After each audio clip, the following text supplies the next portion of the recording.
She never read a single letter. She didn't have to.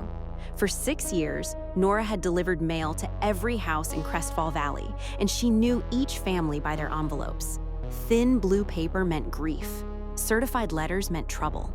The weight of a bill told her whether someone was barely holding on, so when the old Hargrove estate finally sold, she paid attention. The new owner sent handwritten letters, real ones on cream paper with careful cursive. Letters to his mother every Tuesday. Letters to an old friend fighting illness. Return letters came back soft and grateful, full of warmth. Nora read the shape of him through every piece before she ever saw his face. His name was Daniel Hargrove, and on a cold November morning, he was standing at the mailbox when she pulled up. He smiled like he already knew her. Maybe he did. She had left small things. A rubber band doubled around a damp envelope, a note tucked inside a torn flap. Little kindnesses she never expected anyone to notice. He noticed everything. They talked for 11 minutes that first morning. She counted because she was late to every house after his, and she did not care even a little. By December, he was always at the mailbox. Then Celeste arrived. Celeste had sold Daniel the estate. She had also, apparently, expected to be included in whatever life he built inside it. She stepped out of a silver car wearing a coat that cost more than Nora's monthly salary and looked at Nora the way people look at fire hydrants. Useful, maybe. Mostly invisible. "You're the mail person," Celeste said. Not a question. Not quite an insult. Something worse, actually. Complete indifference.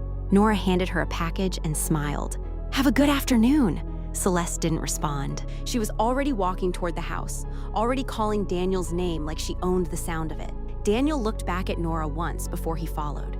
His expression said something she filed away carefully. The next 2 weeks were hard. Celeste's letters started appearing in the outgoing box. Letters to Daniel's friends, written in her handwriting, casually reintroducing herself as though she had never left. She rearranged the narrative the way some people rearrange furniture, confidently, without asking.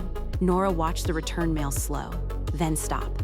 She watched Daniel's Tuesday letters to his mother disappear from the outgoing box, then his letters to his sick friend. The cream paper stopped coming altogether. Something was being taken from him quietly, and Nora recognized it the way she recognized grief, by its weight, by what was missing. One morning, she found a letter in the box addressed to her. No return address, just her name, in careful cursive she already knew by heart. It said, "I think she opened your last package before I could get to it. I think she has been doing that for a while. I am sorry. I should have seen it sooner. There is something I want to ask you, but I want to ask it in person. Will you stop tomorrow, even if there is nothing to deliver?" Nora read it 3 times in the cold. She stopped. He was at the mailbox before she even turned off the engine.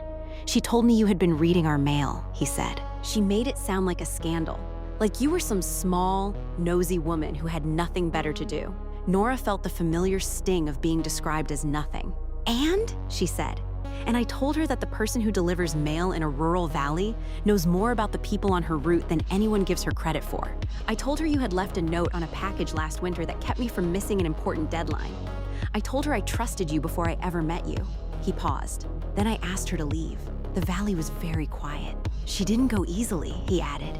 "She never does," Nora said. He laughed. It was a real laugh, the kind she had imagined from his letters. Celeste did leave, eventually, after telling half the town that Daniel had lost his mind over a mail carrier. She said it like it was an embarrassing thing. Most people in Crestfall Valley had known Nora for 6 years. They knew whose hands had held their hardest moments. They knew exactly who she was. The story Celeste told did not land the way she intended. By February, Daniel had converted the east room of the estate into a small writing studio. He showed Nora on a Sunday afternoon when she was not working, when she came simply because he had asked her to come. There were letters pinned to a board above the desk. Letters from his mother. Letters from his friend, who was doing better now. And one letter, still in its envelope, that she recognized as her own handwriting from 8 months ago.